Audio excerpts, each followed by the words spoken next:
നിങ്ങൾ കണ്ടിട്ടുള്ള സിനിമകളിലെ നിങ്ങൾക്ക് വേഗത്തിൽ തിരിച്ചറിയുവാൻ കഴിയാതിരുന്ന, എന്നാൽ അതേസമയം നിങ്ങൾക്ക് ആകാംക്ഷ തോന്നിയിട്ടുണ്ടാവുന്ന മറഞ്ഞിരിക്കുന്ന ചില കാര്യങ്ങളാണ് ഇവിടെ പങ്കുവയ്ക്കാൻ ഉദ്ദേശിക്കുന്നത്. ഇവിടെ സിനിമയുടെ കഥയോ കഥാസന്ദർഭങ്ങളോ വിശദീകരിക്കുന്നില്ല. അതുകൊണ്ട് തന്നെ സിനിമാ ആസ്വാദനത്തെ ഒരു പരിധിവരെ ഉയർത്തുക എന്ന ഉദ്ദേശം മാത്രമാണ് ഈ വീഡിയോയ്ക്കുള്ളത്. ഇന്നത്തെ ചിത്രം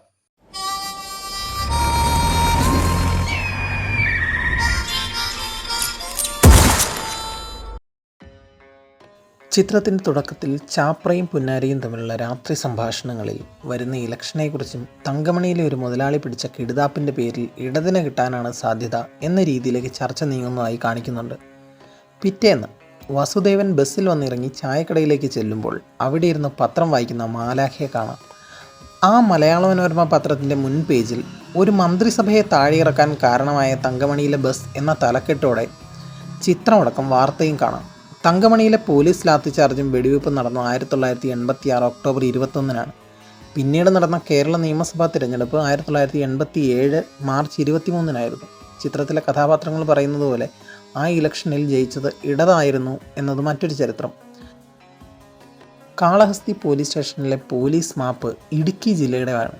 ഇടുക്കി ജില്ലയിൽ ഒരിടത്തും കന്നഡ സംസാരിക്കുന്ന ആളുകളുള്ള സ്ഥലങ്ങളില്ല.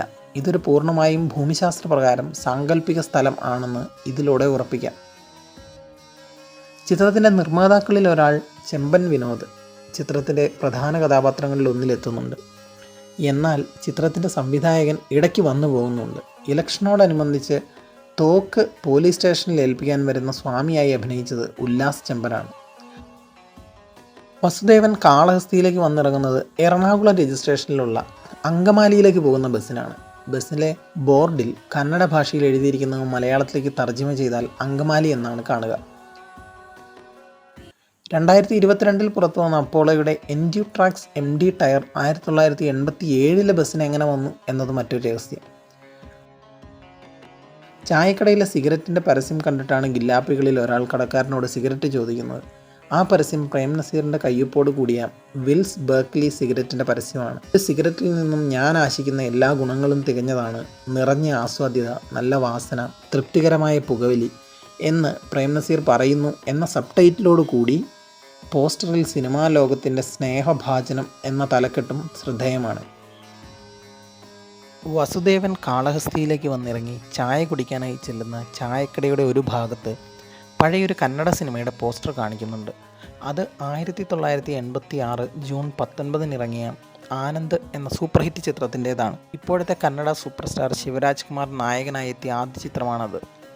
തിയേറ്ററിൻ്റെയോ പ്രദർശന സമയത്തിൻ്റെയോ വിവരങ്ങളില്ലാത്ത പോസ്റ്റർ ചായക്കടക്കാരൻ ഒട്ടിച്ചതാവാം. അയാളൊരു കന്നഡ ഭാഷാസ്നേഹിയാണെന്നതിനുള്ള മറ്റൊരു തെളിവാണിത്. ആ കടയിലേക്ക് എത്തുന്ന മലയാളികളെ രണ്ടാം തരക്കാരായി കാണുന്ന തനി കന്നഡക്കാരനാണ് അയാൾ. വസുദേവൻ ചായ ചോദിക്കുമ്പോൾ പാലില്ല, കട്ടനേ ഉള്ളൂ എന്ന് പറയുന്നതും എന്നാൽ തൊട്ടടുത്ത ആളിന് പാൽ ചായ കൊടുത്തിരിക്കുന്നതും, ഗില്ലാപ്പിക്ക് സിഗരറ്റിന് പകരം ബീഡി കൊടുക്കുന്നതും, അതേസമയം വരുന്ന പാർട്ടി പ്രവർത്തകന് സിഗരറ്റ് എടുത്തു കൊടുക്കുന്നതും അയാളുടെ പ്രകൃതം മനസ്സിലാക്കി തരുന്നുണ്ട്. കഥ സംഭവിച്ചിരിക്കുന്നത് ഏത് വർഷമാണ് എന്നത് ചിത്രത്തിൽ ഒരിടത്തും പ്രത്യക്ഷമായി പറയുന്നില്ല. എന്നാൽ കൂടി ഒരുപാട് സൂചനകൾ തരുന്നുണ്ട്. നമുക്ക് ഓരോന്നായി നോക്കാം. ചാരായ ഷാപ്പിലെ നക്ഷത്രങ്ങളുടെ പോസ്റ്ററിൽ നിന്നും കഥ നടക്കുന്നത് 1986 ഏപ്രിൽ 11 ശേഷമാണെന്ന് നിസ്സംശയം പറയാം. ചായക്കടയിലെ ആനന്ദ സിനിമ പോസ്റ്റർ 1986 ജൂൺ 9 ഇറങ്ങിയ ചിത്രത്തിൻ്റേതാണ്. ശേഷം തങ്കമണി സംഭവത്തെക്കുറിച്ചുള്ള ചർച്ച തരുന്ന സൂചന 1986 ഒക്ടോബർ 21 കഴിഞ്ഞു എന്നാണ്. എന്നാൽ വരാൻ പോകുന്ന ഇലക്ഷൻ എന്ന പരാമർശത്തിൽ നിന്നും 1987 മാർച്ച് 23 ആയിട്ടില്ല എന്നും ഉറപ്പിക്കാം. മനു ടീ ഷോപ്പിന് മുൻപിലെ ഇത്രയും കാലം എന്ന സിനിമാ പോസ്റ്ററിൽ നിന്നും 1987 ഫെബ്രുവരി 12 ശേഷമാണ് കഥ നടക്കുന്നത് എന്ന് തിരിച്ചറിയാൻ കഴിയും.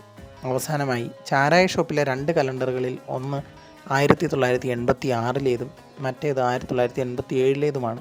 അതിൽ തന്നെ 86-ലെ കലണ്ടറിലെ മാസങ്ങൾ ജനുവരി, ഫെബ്രുവരി, മാർച്ച് എന്നിവയാണ്. ആ കലണ്ടർ ജനുവരി 1 ഞായറാഴ്ച വരുന്ന രീതിയിൽ തെറ്റായി പ്രിൻ്റ് ചെയ്തിട്ടുള്ളതാണെന്നുള്ളത് മറ്റൊരു വസ്തുത. എന്നാൽ 1987-ലെ കലണ്ടറിൽ മാർച്ച്, ഏപ്രിൽ മാസങ്ങളാണ് കാണിച്ചിരിക്കുന്നത്. ചിത്രത്തിലെ സൂചനകൾ വെച്ച് നോക്കിയാൽ ഇലക്ഷന് മുൻപ് 1987 മാർച്ച് മാസത്തിൽ നടക്കുന്ന കഥയാണ് അഞ്ചക്കള്ളക്കൊക്കാൻ എന്ന് മനസ്സിലാകും. മറ്റൊരു കാലഘട്ടത്തെ കഥ ഇതിനായി അണിയറ പ്രവർത്തകർ നടത്തിയ പരിശ്രമങ്ങൾ അഭിനന്ദനമർഹിക്കുന്നു.